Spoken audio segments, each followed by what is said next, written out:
Halo, assalamualaikum warahmatullahi wabarakatuh. Salam sejahtera untuk kita semua. Jumpa kembali masih bersama saya Andri Jatmiko. Oke, sahabat petani porang kreatif, pada pagi hari ini saya sedang berada di kebun. Saya mengunjungi dan mengontrol bagaimana kondisi di lahan porang saya di sini. Apakah ada yang sudah bisa dipanen kataknya atau sudah seperti apa? Nah, ini tadi saya kontrol. Kemudian ini pada video kali ini saya akan menunjukkan, ini juga salah satu request atau permintaan dari salah satu dan beberapa sahabat petani porang kreatif itu dari umbi yang saya tanam musim kemarin. Itu dari umbi yang isinya itu bervariatif, tapi untuk lahan yang ada di sini ini isinya adalah sekitar 10 sampai 20 biji. Nah, 10 sampai 20 biji, ada yang 30 biji per kilo itu ada. Paling besar itu isi 10 atau bobot sekitar 1 on, dan untuk batangnya kelihatan yang di belakang saya.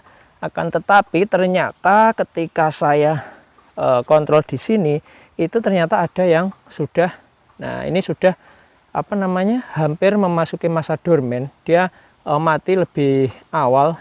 Ya, ini karena memang untuk budidaya porang itu tidak bisa disamakan seperti tanaman palawija yang lain seperti jagung, padi. Itu untuk pertumbuhannya mulai tumbuh tunas itu biasanya serentak, kemudian masa panennya pun serentak. Itu berbeda dengan porang, karena porang dia untuk menumbuhkan tunas itu tidak bisa bersamaan. Selisihnya itu bahkan ada yang sampai 1 bulan antara tanaman satu dan tanaman yang lain meskipun ditanam dari waktu yang sama.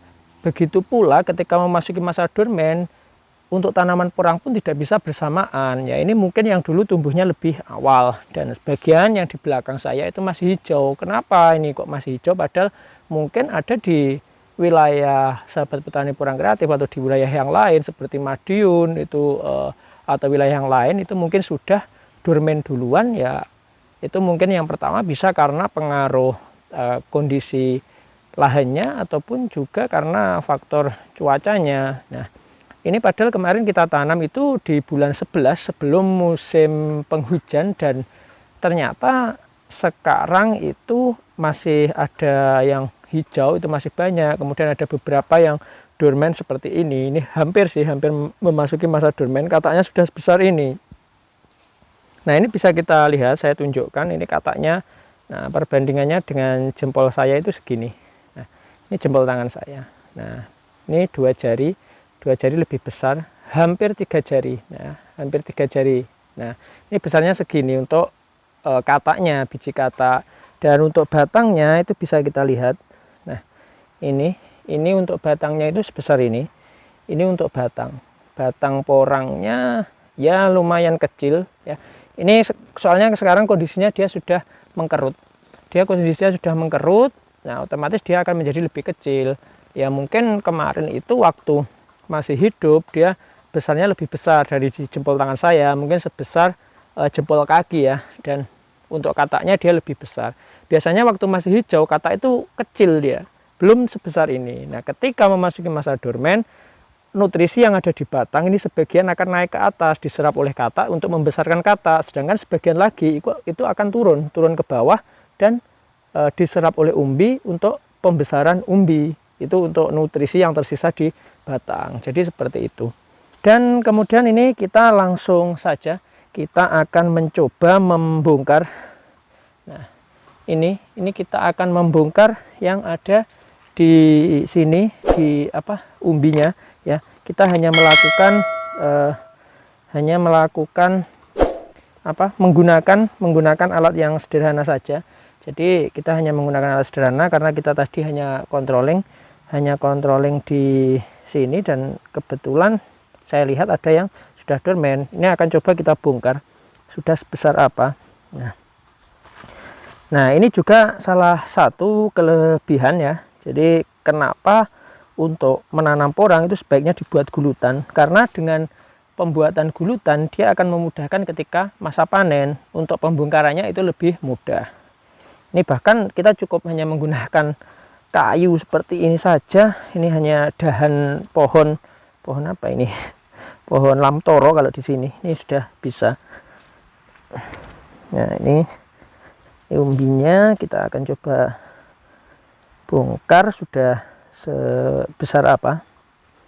Biasanya untuk porang itu dia antara katak dan umbi itu berbanding lurus. Jadi ketika katak itu besar, otomatis umbi juga besar. Biasanya seperti itu kalau yang berdasarkan pengalaman saya ya. Nah, ini umbinya sudah kelihatan ya. Kan coba kita ambil. Tuh, bentar.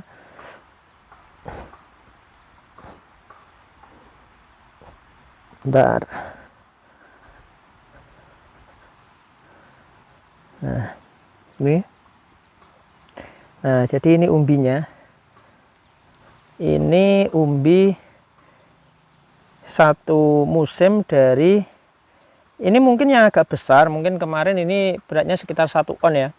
Ini mungkin kemarin beratnya sekitar 1 on, ya, berarti yang isi 10, atau yang jelas ini lebih besar umbinya yang pasti, jika dibandingkan dari yang belakang. Mungkin ya sebesar apa ya, kemarin umbi yang kita tanam itu sekitar segini lah, sekitar segini. Dan sekarang hasilnya seperti ini, dan kataknya itu bisa kita lihat. Nah, ini untuk katak yang dihasilkan, kataknya itu sebesar ini. Nah, oke, jadi seperti ini. Ini antara perbandingan katak yang dihasilkan dan umbi yang dihasilkan selama 1 musim. Ini selama 1 musim dari bibit umbi yang isinya itu adalah sekitar berapa tadi, sekitar 10 sampai 30 biji. Jadi variatif. Ini mungkin yang lebih besar, sekitar 10 bijian lah, sekitar 1 on atau mungkin 1,5 on ya kemarin. Pokoknya ini lebih besar. Cuma batangnya kita bisa lihat, batangnya itu hanya sebesar ini ya, bisa menghasilkan katak segini dan umbi sebesar ini. Nah, ini sudah lumayan bagus sih menurut saya ya, cukup besar. Ini mungkin untuk beratnya itu sekitar 1 kilo lah, ini sekitar 1 kilo untuk umbinya sebesar ini. Nah, ini kataknya, ini bisa kita gunakan bibit. Oke, jadi seperti itu ya. Ini review kita dari tanaman porang yang kita tanam dari umbi yang isinya sekitar 10 ya. Ini saya katakan isi 10 aja ya, isi 10 itu 1 musim bisa menghasilkan umbi segini. Ini sekitar 1 kiloan, sekitar 1 kilo, dengan catatan kita untuk cara budidayanya itu benar, perawatannya bagus, kemudian untuk pengolahan lahannya juga bagus, dan yang pasti untuk kondisi lahan itu juga menentukan. Nah, oke, sementara seperti itu review kita kali ini. Semoga bermanfaat. Jika bermanfaat, jangan lupa untuk like, comment, subscribe, dan bagikan ke sahabat petani porang kreatif yang lain. Terima kasih. Wassalamualaikum warahmatullahi wabarakatuh. Salam sukses, salam petani porang kreatif.